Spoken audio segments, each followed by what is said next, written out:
Hello, everyone. It's been a few minutes since I recorded a video last, but by now you all know that's how I roll, and that's why. But today's interview and this video is so meaningful to me, and I'm interviewing Bianca Springer, an amazing artist, a friend, a human being who is just so dedicated to everything she does. She is pretty much an amazing person. I have known Bianca Springer, who goes by Beanchor on PatternReview, for probably 10 years, if not more. Yeah. Right? And today, as you can see by my background, we are going to be talking about her amazing new embroidery book, which is also a sewing book, and all of the wonderful things you can do with the needle and thread while shining light on some much needed topics and just being completely awesome while doing so. So without further ado, Bianca, welcome. Thank you. Thank you. So happy to be here talking about my book. It has been a long, fun road, but I'm so excited to finally be sharing it with everybody. And I'm really excited to get into a more nitty-gritty of what this book is about.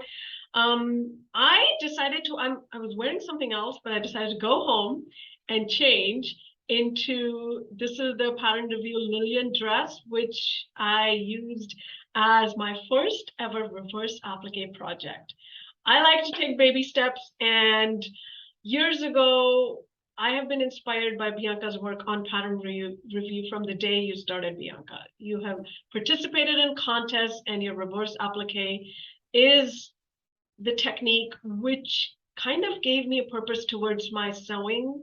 And that's pretty much all I do now, with a few things here and there. It introduced me to hand sewing, and this is the first project I did.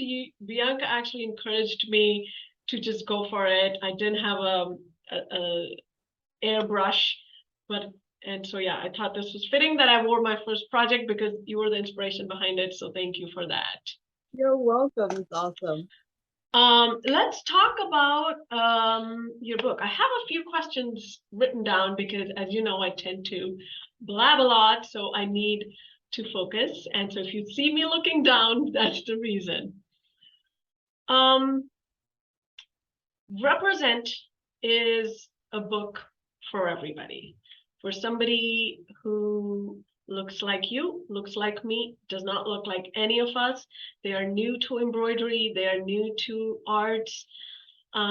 This is a book for everyone. I have known you, like I said, for 10 years, and I have been following your journey. Your work is bold, your work is beautiful, and it's something which has always been inspirational to me.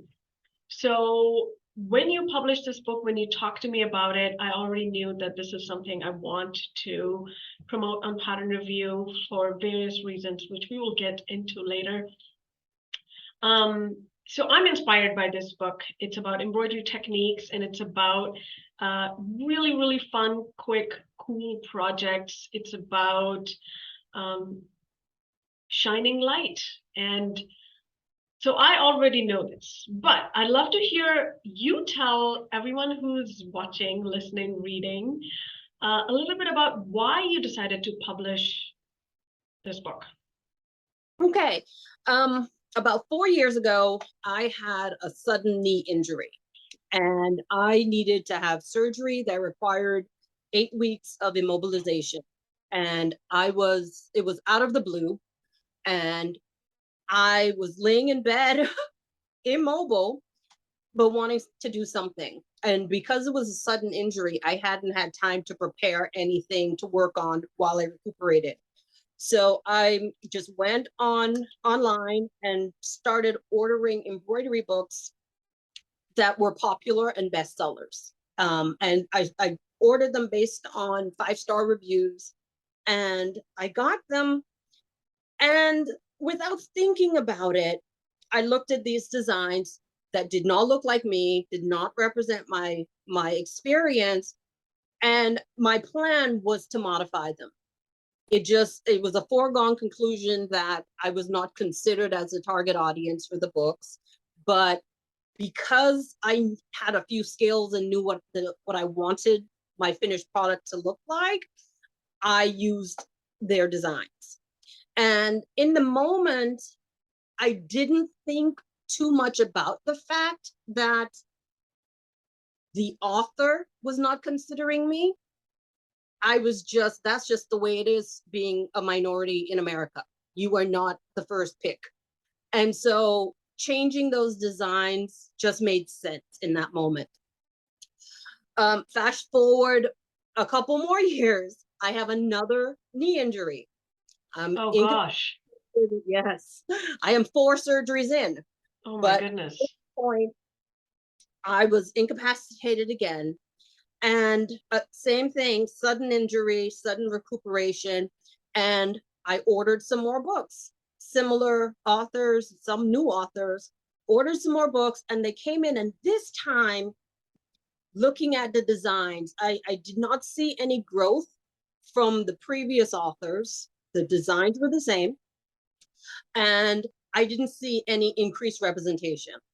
And this time, rather than modify and tweak their designs, I sent the books back.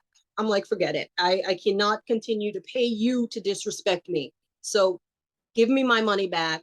I'll make my own designs. So I started to just make designs that look like me, the ones I wanted for my own personal use.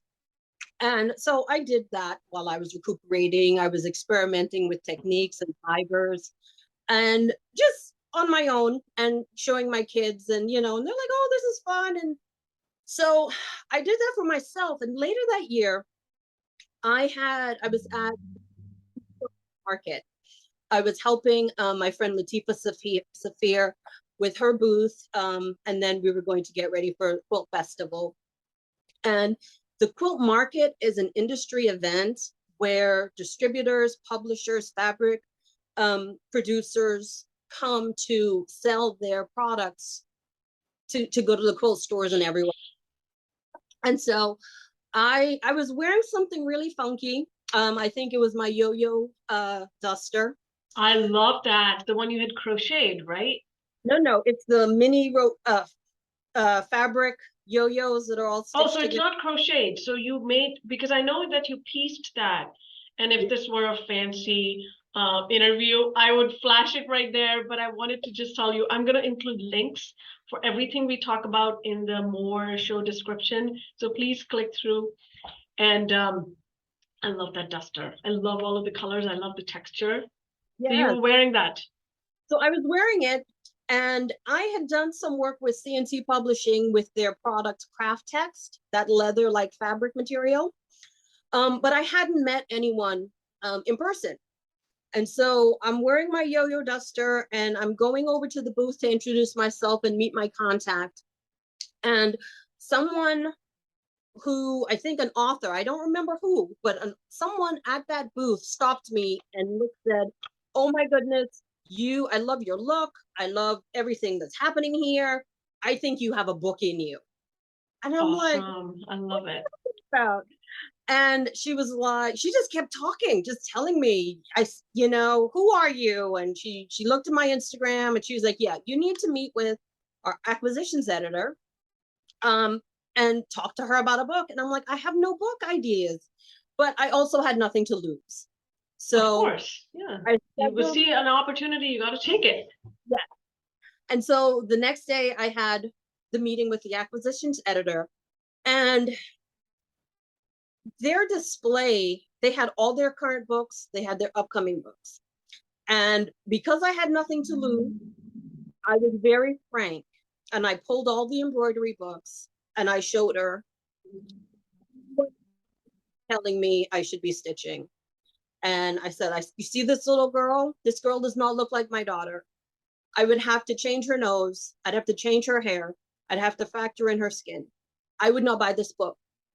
And I wouldn't buy this book because you don't want me to buy this book. If you wanted me to buy this book, I would see myself in it. Right. went through multiple covers. I'm like, look at this cover design. I'm like, look at the hands in these photographs. This book tells a story beyond what the author intends, or maybe they intend it this way. But what I am seeing is I am not your audience. So I don't know if I want you to publish any book I would write, because I'm not certain you want me to. And, you know, I had a really good discussion with the acquisitions editor. She heard me.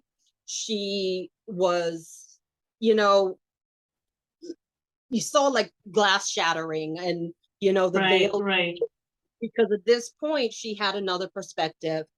And so once we talked and she talked to me about the process of writing a book and how to pitch it. But it still took me several months. I wasn't interested in convincing anybody. And I wasn't confident that at the time the company was prepared to hear what I needed to say. But over the course of several months, I worked with them to establish a diversity and inclusion panel with industry, BIPOC industry creatives. And we talked about— fantastic. Thank you. So we talked about what needed to change. We talked about leadership. We talked about staffing. We talked about conversations with their authors about being diverse in their content, being diverse with their models, and just the fact that there's a whole segment of the craft industry that was being ignored. And we needed to figure out how to tap into that, but also just how to, you know, you have to, if you have these values, how are you communicating those values? And by excluding people, you are inadvertently saying something. So I worked with them a lot on just getting stuff together. And, you know, and once I started building that relationship with them and feeling like they were open to what I could bring in terms of a book, then we started to work on Represent and the projects. And so at that point— I love the name, by the way. I absolutely love the name. It's hard to come up with a name which speaks to you as well as tells people what the book is about, but that word is so powerful, and it's exactly what your book is about. Yes, yes. And it's, you know, I was doing an interview with Lisa from Black Women Stitch. Yes.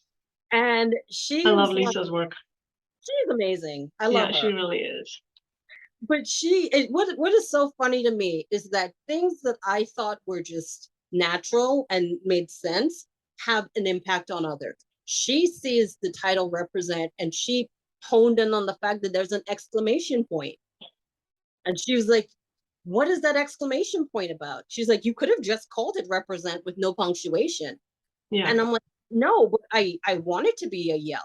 It is an exclamation. It is a call to action. It's call to action. Yes. Pay attention to this. And so, yeah, I can't, once I had an audience and I knew that the publisher was open, I had no choice. Right. You know, then you gotta go for it. Absolutely. All right. Okay. The story behind why you published this book is amazing. It was an opportunity, and it's to speak with your craft. And having known you on PatternReview, I've always noticed that you speak with your craft. And so this is an embroidery book. This is for a person who would like to learn new techniques in embroidery, using that floss, using that needle, in making projects, adding to their already prepared garments, or creating work for the wall. What would it be? What would you call it? This is it's everything. This is it. There are art projects there for the wall. There are wearable projects. There are everyday usable projects like the journal cover. I love that. Yeah.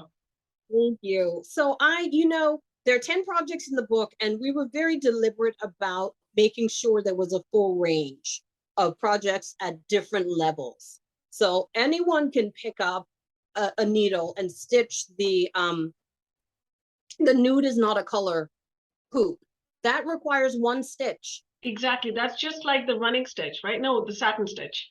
Yeah, you can do What is- satin stitch, split stitch. All you need to know is one basic stitch to do those four. Well, four are presented, but in the gallery there are additional silhouettes.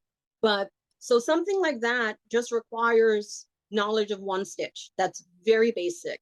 But then something like the hoops, the hair, the why not hoops, again, they aren't many complex stitches, but they're layered. So the complexity appears greater than it is. So someone with a little more skill in embroidery can feel challenged by that because it stretches them, but it's not impossible. Everything is, fairly beginner level, beginner. Yeah.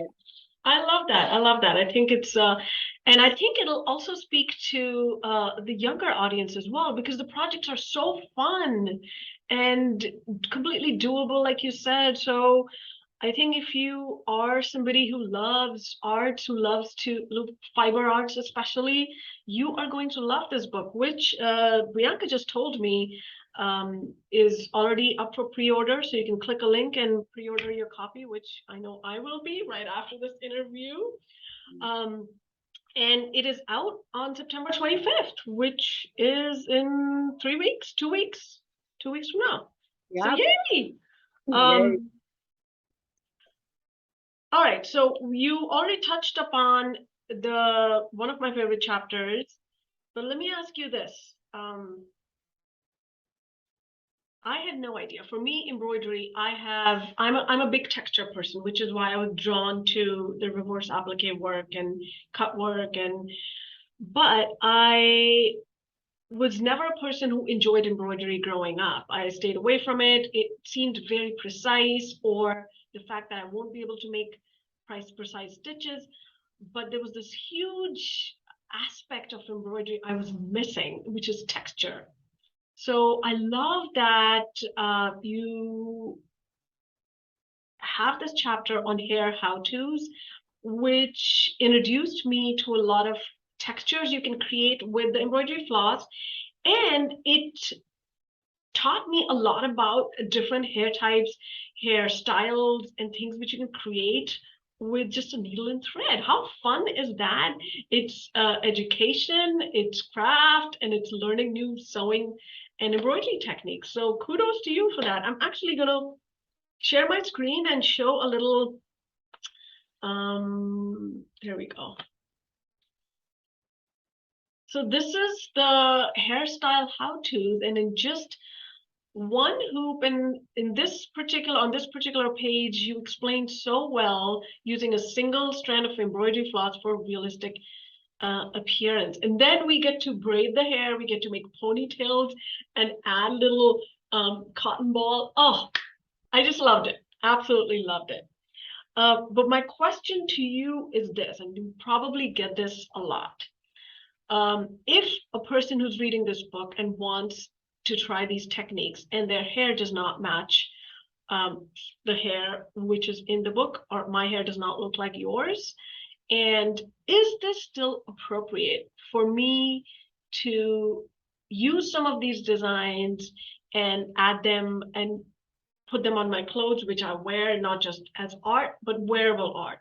Is this I know there's a fine line between cultural appropriation and appreciation. So there's no better person to ask than you, who is the author. Is this a book? Is this something which is appreciation or appropriation? Is this okay for me to use these designs for my personal projects? Yes. It is super important for me to communicate to everybody that this book is for everyone. It's not about everybody, but it is for everybody. I This is a think, big distinction. It is not about everyone. It is for everyone. I like that. yes, and it's important for people who have been centered to be reminded that they are not the center, that there are other perspectives, and in a way that isn't a way that is educational. It is important for me, for someone else to walk in my shoes. I think you will know my story if you hear my story. If you experience my story, it changes you. It does. I think the fact that if you love what you see, I want you to embrace it. I want you to make it. I want you to share it. Okay? That is appreciation. What I don't want you to do is take ownership of it. I don't want you to then claim to have full knowledge of something because of this little snippet. That is appropriation. I want you to read the stories in the book, because there are stories for everything, all of my projects. Understand where I'm coming from.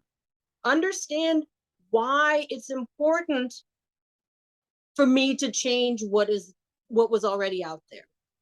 If the fact that you are looking at this Afro fun technique. You're breaking out, you're breaking up a little bit. Okay, I'm sorry.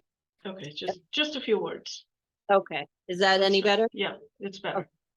I think if someone looks at the looped texture that we do using a wooden dowel or a chopstick, and they want to do that technique, I think that's great. I think there are people of color who have not learned that technique, don't know that technique. But if it is not your experience, I think it's important for you to reflect on the fact that for every other embroidery book that I have had to use, I have had to change the design to suit me.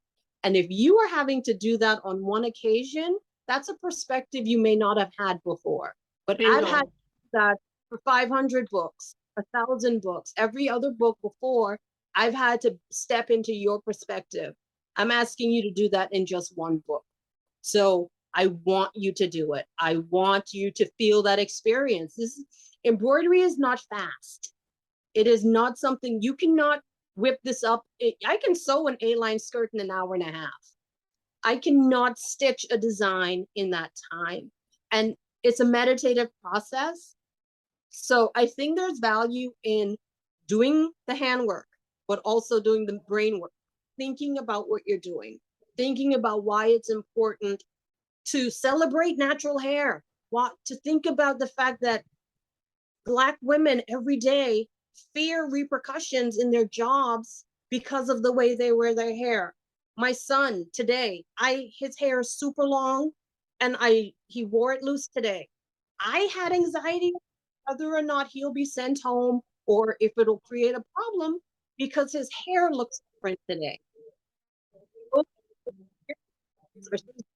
Constantly, and I touch on in the with the projects, but if anyone wants to stitch them, I want them to think about what that. I think it's important to, like you said, hand sewing is mindful, it's purposeful, it's meditative, and I'm a big story person. Stories of people I will always gravitate more towards story than, let's say, a textbook. So I absolutely love the story you shared with the conversation you had with your cousin in the hair chapter, and I want everyone to read it because everyone's like, we have all gone through it in one way or the other. My daughter, who has hair like mine, it gets frizzy when it's humid out, and she tugs it and wants me to. I just like want my hair to be straight. I just want. She loves her melanin, she loves her glasses, but the hair really bothers her. She wants it to be straight, and I keep telling her, this is the hair you were born with. Embrace it. This is your identity. And it's beautiful. And one day you will learn to appreciate it. But I think this is the programming which we needed so long ago, right? Just to be so comfortable in our skin, our hair. For me, hair is a big part of my identity. And so this is why I think this is one of the reasons why I love that hair chapter so much, that to embrace the hair we are born with and just rocking it is so important. And I think for me, I feel like if tomorrow, which I'm definitely gonna try those different hairstyles through embroidery, I use it on a t-shirt or something and I go out, people compliment me, I'll be like, I wish I could do it. My answer is, but you can. You just have to want to do it. Yes. Right? Go out and buy that book and try it for yourself how awesome it is. Okay, so I think it's important to just reiterate the fact this book is not about everybody, but it is for everybody. When you use the designs, try to walk in the author's shoes, try to think about other people's experiences, and also important to have fun with it. To just you've done a great job with adding so many fun projects in this book. So do it in a fun and creative manner. And there's no page in this book which is ho hum or boring. Like I swear to God, I pick up the book and every single time. So I have the review copy if you guys are wondering, which Bianca so graciously sent to me. Every time I read it, I get something out of it. Let's talk a little bit about, in this I'm kind of going to throw at you. I told you I like to wing things, but we're alike in that regard. The process you described in getting the publishers to see your side of the story and to explain to them how you are not represented in 99% of the books which they publish. And I know through your projects in the sewing industry, or like from the weights, you speak with your craft, always educating people. And it's a lot of burden. It must be exhausting. And I came upon that chapter, it's okay to be not okay. It's so important. And in that chapter, you also listed mental health resources, which I'm getting goosebumps about it. So 2 years of my life were where I did a lot of my hand sewing. There was this one scarf I was making, and these stitches were all wobbly, but I could pick it up. And my husband was going through a lot of anxiety, and as a family we were going through a lot. So in that time I was able to focus a lot of my energy into hand sewing. And so it's so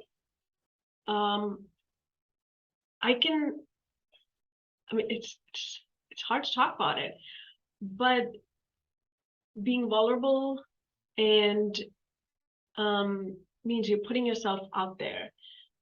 How does it feel for you after writing this book? Are you tired, exhausted, excited, all of the above? What is your coping mechanism? How do you center yourself? A lot of questions, I'm sorry, but I have a lot of thoughts. Yeah, no. So, you know what? It is the hardest part for me was everything leading up to the decision to write the book. It was the questioning, does anyone want this? Am I the one to tell these stories? Will I get a publisher? And who will I offend? Like all of the anxiety and the processing and the indecision, the doubt, the inadequacy, all of that stuff, I feel like I dealt with at the very beginning of this process. But once I made the decision that it would be worth it to deal with that stuff, I shifted, my perspective shifted. And I went from questioning and indecision to purposeful, how do I make this happen? What do I do that will communicate what I want to communicate, and with the best illustrator and the best project designs, how do I get it good? How do I, what needs to happen? And so it went from indecision and chaos to decisiveness. And in that decisiveness phase, it then shifted to what can I control and how can I get it done?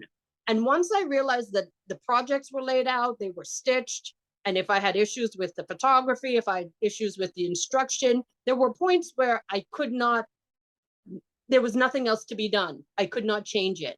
And so I just settled into being happy and comfortable where I was in the process. So once the book went to the publisher and they were tweaking it and we were doing, I don't know. I feel like I said, the hardest part was the decision. And after the decision, it was, I wouldn't say it was catharsis because there was still work to be done. Right. But that, my biggest problem was me.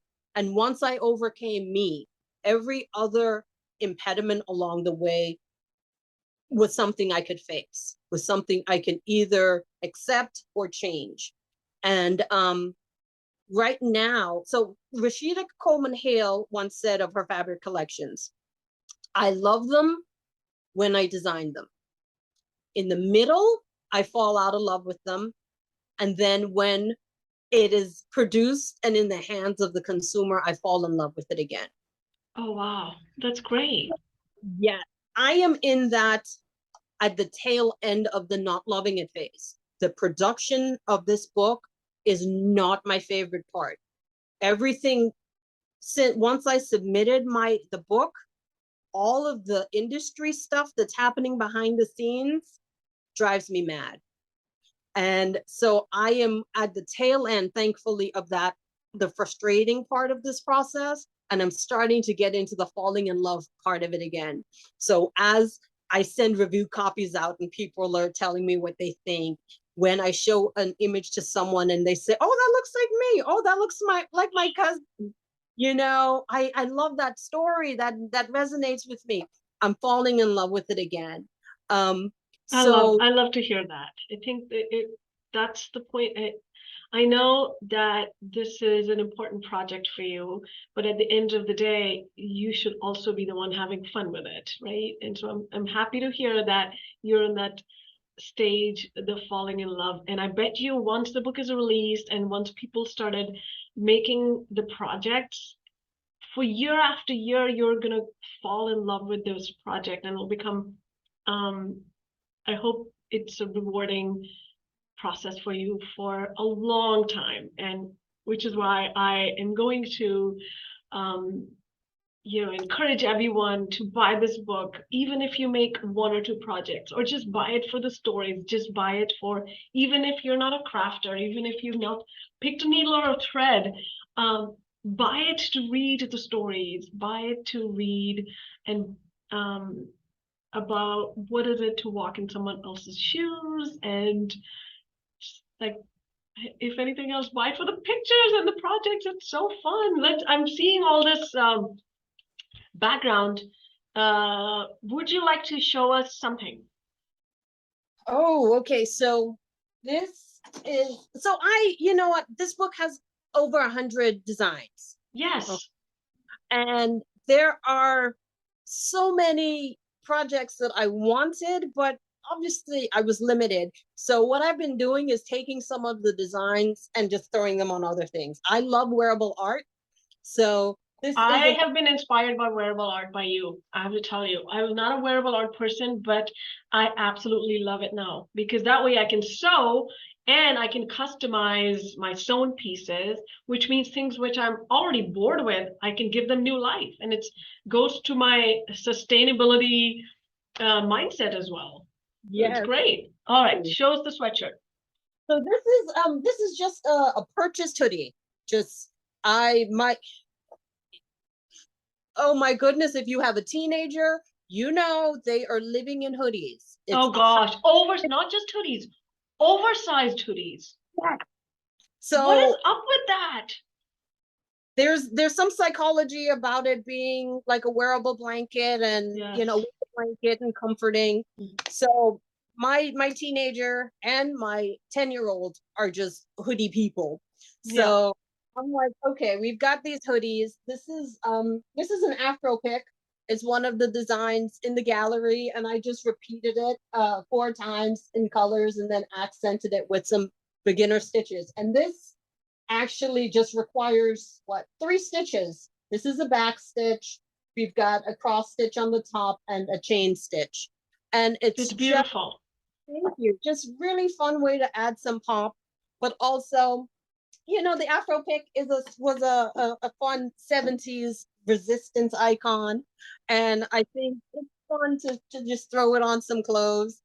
And I love what you embroidered on your shirt as well. Yes, this is Making queen moves. I love it. And with the crown. yes. So this crown is one of 4 in the book for the satin pillowcase project, and I just reduced the size of it here and added this text with gold embroidery fibers. And I just think it's fun. It's fun. It's so fun. I think my 5-year-old niece is really into princess stuff, so I think this crown will be in one of her projects. Yes, yeah. So another upcycled piece. So the cover project, there's the dope pouch. Yes, I love that purse. And this is actually a whole project. You can make this start to finish because you've included instructions on how to make this wristlet and do embroidery, the whole thing. And I love the melanin, maker, and dope. All of those designs are in the book, and they can be used in many different ways, on art, on projects, as wall art, anything. Yeah. And I also love this, my denim jacket. This is the work in progress jacket. It is just a reminder that start something, but there's no end goal.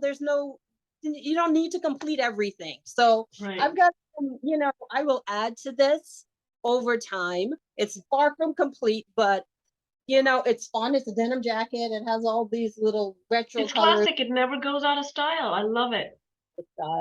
I actually started you've given me an idea. I started embroidering my old denim jacket. I've just put it on one yoke, but that's my plan also as I'm learning new little bit of quilting techniques. I'm thinking I'll do something in the back panel. I might take some designs from your book and put them on the back left and right panels. Basically, sky's the limit.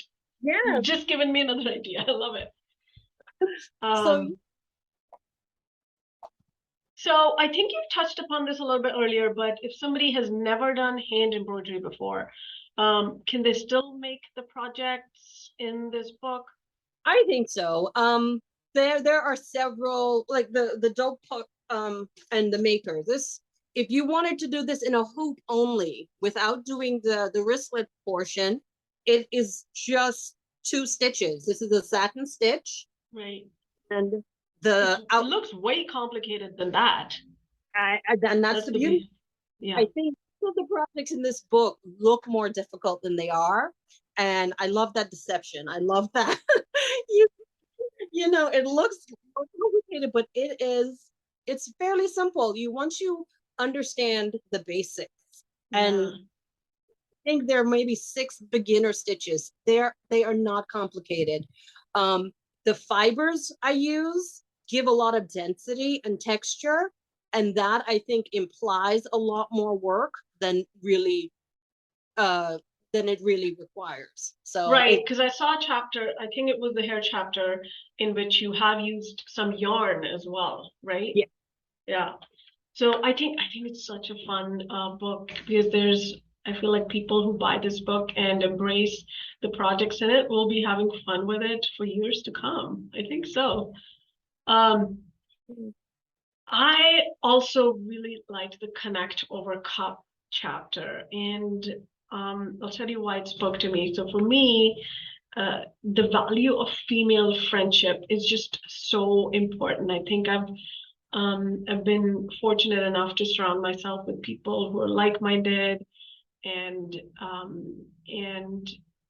you know, I love perspective and things, meeting a friend for coffee and connecting, and people who look like you, people who don't look like you, they have varied interests. And so that chapter is really, really sweet. Tell me a little bit about inspiration for that chapter.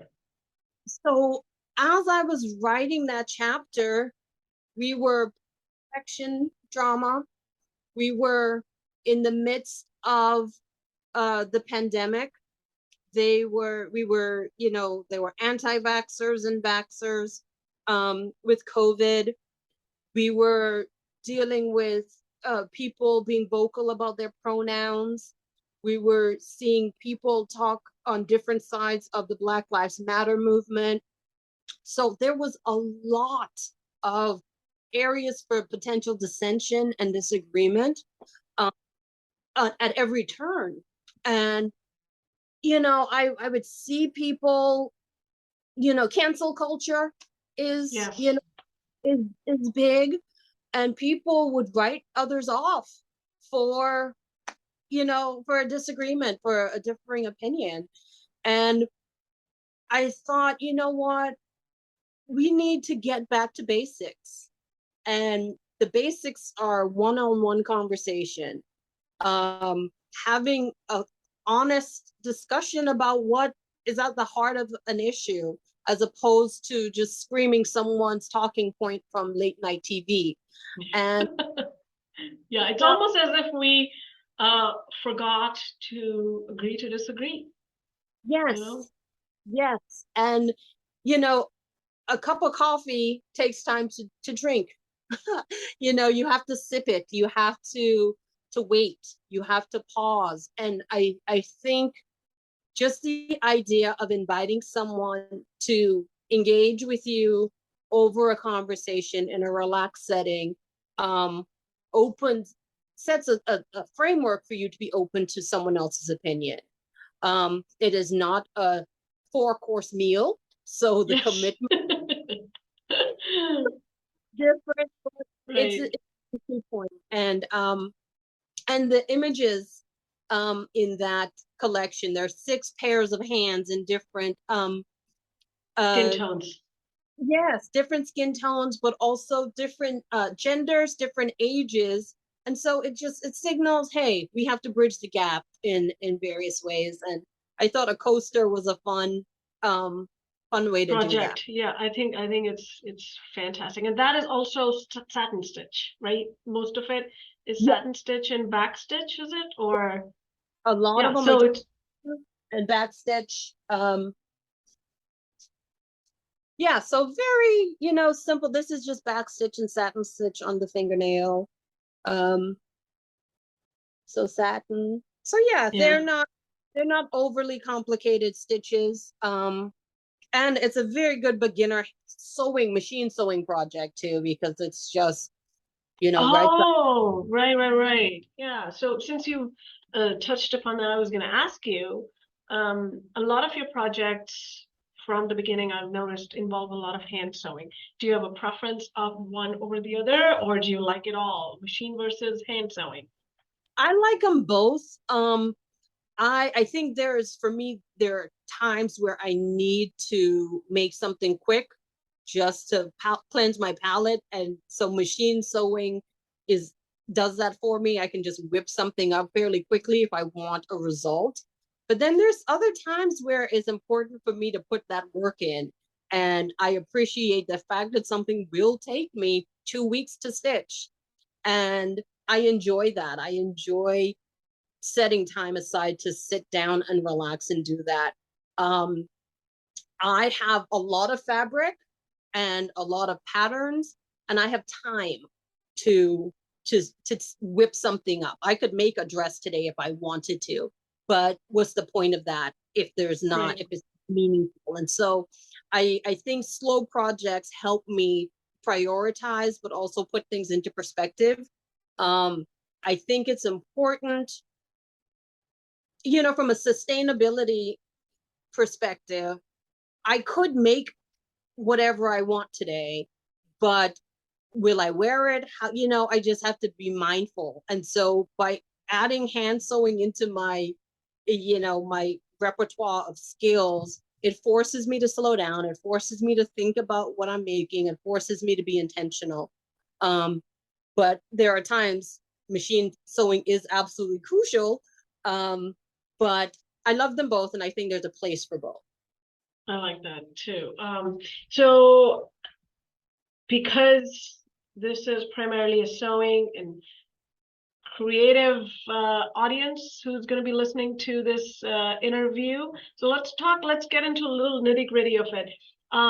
All of these designs, I learned something new in how to transfer them to your piece you have 3 different methods. And one of them was just iron-on transfer, which, like, why didn't I think of that before? That makes total sense. And the fact that it can be used over and over again is great, right? And Yeah. this is just the ink from a inkjet printer printed on the iron-on transfer. No, I'm sorry. No, my book has a section of iron-on transfer. So when you get the hard copy book, there are pages with the. Oh, okay. So I have the digital copy, so I didn't see that. All right. That's even more awesome. Yes. And so the copy book so there's a section, all of the projects, everything that was, all of the images that we used in the projects in the book, and a few more complex designs that would be difficult for the reader to transfer themselves are included as iron-ons. And then there's a second section of the book that are just the images that you can transfer yourself. Okay, and so the both are included in the back of the book for when you use the transfers. Okay. Awesome. So honestly, nobody has any excuse not to make these projects because Bianca has made it very easy for us. The crayon tinting is very new to me. When Crayola came out with those colors of the world, I got so excited about those crayons. I bought like a set of 24, and every child in my family, anyone who calls me auntie, friend's kid, or family member, they got those crayons. You're too young to crayon, but when you start to, draw, I want you to use those crayons. So you've used those crayons to tint on fabric. Is that correct? Yes. And then it stays? It just, this is news. Yes. So when I was thinking about ways to represent skin, the current available options were embroidery floss, which are generally flat or single color to a skein, or watercolor painting. Some artists do that. But I felt the watercolor required a little more skill and control than the average person would have. And it was an unnecessary, well, not unnecessary, it's an added expense that someone may not want to take on. So I looked at crayons because I saw the colors of the world, and I'm like, this is perfect. I remember as a kid mixing the colors to get my skin. I'd use the peach and then add the brown, and then, and just try and blend it.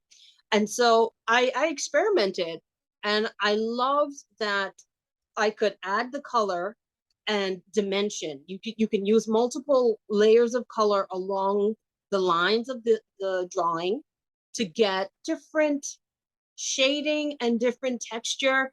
With interfacing, you can get texture of freckles. I explain how you can, if you apply interfacing to the backside of your fabric and then you shade it, the dots give you texture that looks like, and it's all heat set.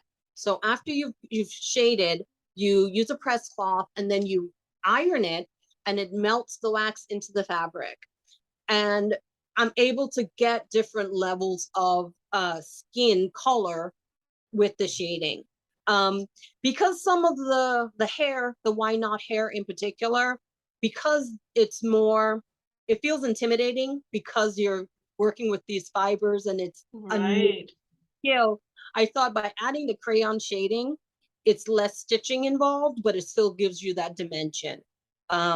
So I love it. I think it's a fun way to, create a mixed media piece that's a little more elevated than just embroidery. And the Right. features are accented with embroidery floss, so you do get a little more depth. I love learning new things, especially when it comes to fiber art. So that was a great tip. And yeah, I think we're going to be seeing a lot of fun projects coming out of this book. So I hope people give this a try. Um,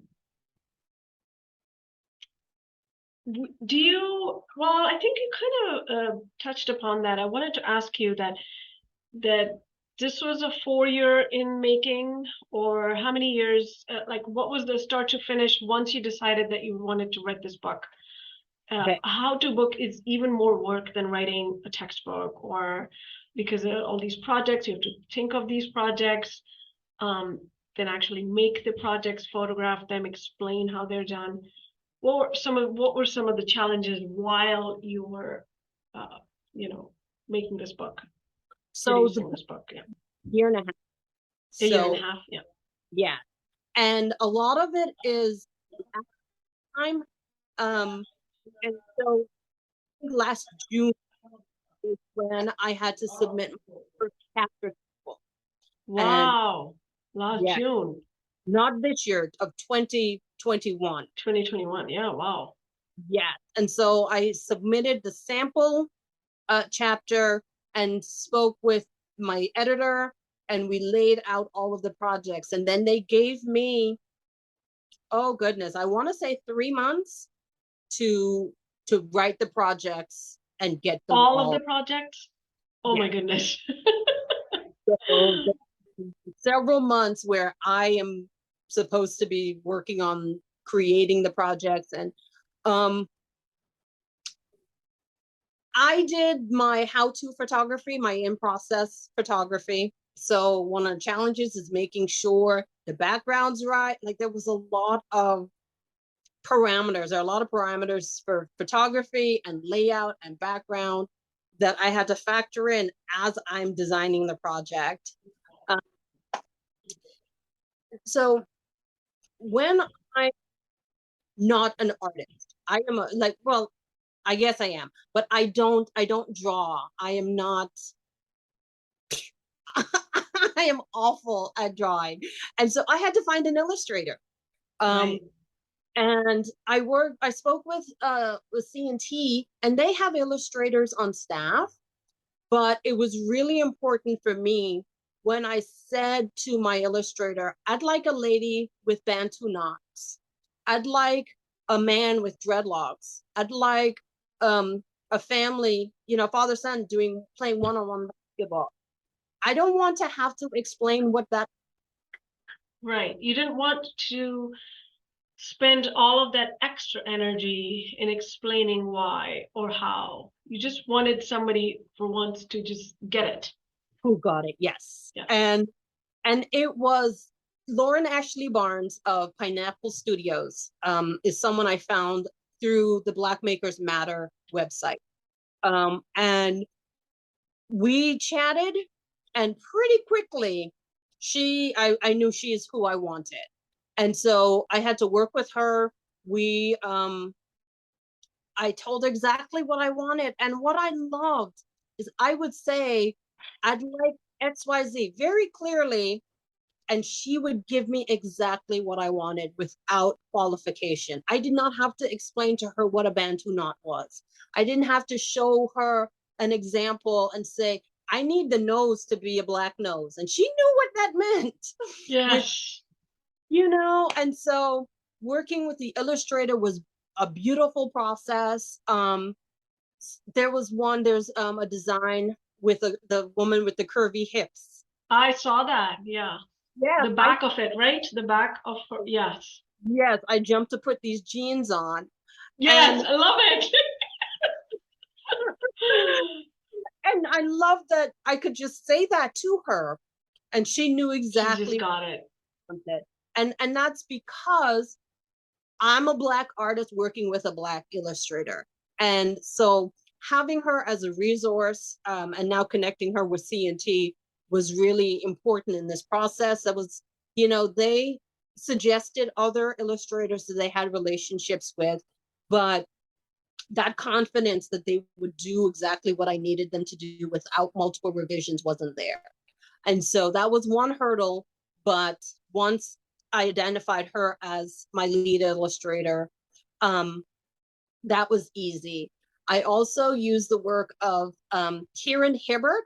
She is the daughter of a friend of mine, a recent high school graduate. And she is an up and coming illustrator, and I asked her to make a few designs. She did the crowns for me, and Love the crowns. yes, I love those. And jumping the broom, she did that. The bride and groom jumping the broom illustration. I love that too. Yeah. Yeah.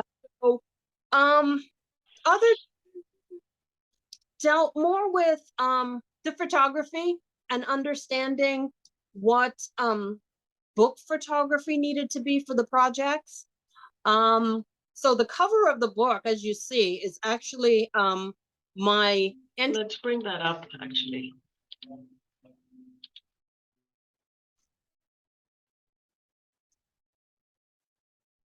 Okay. So that is actually a combination of two pictures, which they did a good job. The ladies' hairstyles were photographed on the wall, but on that shelf there was some other some of the other designs, the squad Oh, book. wow. Okay.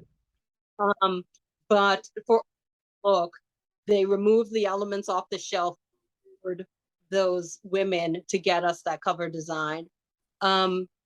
And so, just figuring out what they thought would make a good cover and project images versus what I wanted to highlight, something we had to work through. In the end, I love it. I love it. And clearly, would you say that the dope wristlet is one of your favorite projects from It the really book? See, and, I nailed it. I love it, and I love it for multiple reasons. I love the colors. I Yes. love the texture. I love the functionality of it. But I also love that when I presented it in a group, a racially diverse group of people, there were some people in that room who understood that I was making a reference to something being awesome and cool. Yes. And had a discussion about the fact that there are others in the room who thought it was a promotion for drugs. And having to have the conversation about the importance of language and the meaning of words and how culturally some words affect us differently was just such a powerful conversation. And the fact that, like, immediately those who didn't understand it as just a fun everyday term, Yeah. it cast a shadow on everything else in the book because they thought I was promoting drug culture. And That is then interesting. and so just having conversations about the fact that, one, you were wrong. Two, words have multiple meanings. And Correct. three, even if my intention was to promote drug culture with this bag, it doesn't cast a shadow on any other thing that's happening in this book. And so just being in a space where we all could discuss what that meant was powerful. And carrying it, I wear it, and people who get it nod. Yeah. It's and I love that people who see it and they're like, "Oh, I get it. It's cute. It's cool, and it's fun." I like that it communicates something to people, and stare at it. It makes me smile too. Yeah, it's just a very striking, cool, fun, and I like the rainbow background as well. So it makes the letters stand out. So yeah. I think that's all of the questions I had today for the book, but I failed to mention earlier, but we are talking about the book, but I want to mention that Bianca has her own shop. Thanks. I made it, and I think you've moved it from. Mhm. I'm going to include all of the links for everything she talked about. Black Makers Matter is an awesome, awesome group started by Lisa, right? Mike, did she? Monica, Lisa. Monica started it. yes, that's so Monica.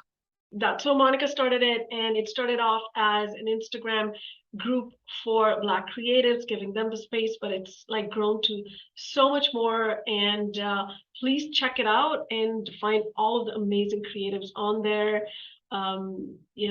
Connecting, learning, and just perspective, and just finding so many awesome people. It's been great. And but yeah, Bianca has not only sewing, but you make amazing pattern weights. You made those special contest specific weights for pattern review, which are available on the site as well. But I think it's been so amazing to see your journey and just you creating all of these wonderful, you've created stencils for reverse applique, which I have projects which I have made. I taught a workshop at Pattern Review, encouraging people to embrace reverse applique and not being afraid, channeling you in my workshop. So it's so amazing and rewarding to see your journey, and so excited about the book. I hope everyone who's watching this interview gives this book a chance. Go out and buy this book. Encourage your local libraries to carry it, ask them to hold workshops. Just talk about it. Having those conversations, even with a group of creatives, is important. I think it's a job which we all need to be doing. So Yeah. thank you for talking with me, for all your time, for all the energy you bring to this world, and for represent the book. Thank you so much. I appreciate the opportunity to just share my passion with everybody. Thank you. Thank you. Bye. Thank you everyone for watching, and excited for the book. Please leave your comments down below or on Pattern Review. We will be posting this on the blog as well. And if you bought this book, write a book review, share those projects on Pattern Review and talk about it. So yeah, it's available on September 25th as a physical copy, but the pre-orders can be made anytime now. Absolutely. Yep. Yes. And would you recommend that people buy it's going to be available as a digital book as well? It is. It's available digitally. If you don't mind not having the iron-on pages. Right. Well, I think it's cheaper to do the ebook, but you'll have to do all of your printing and transferring on your own. But yeah, either way, it's great. Okay. Thank you so much. Yeah.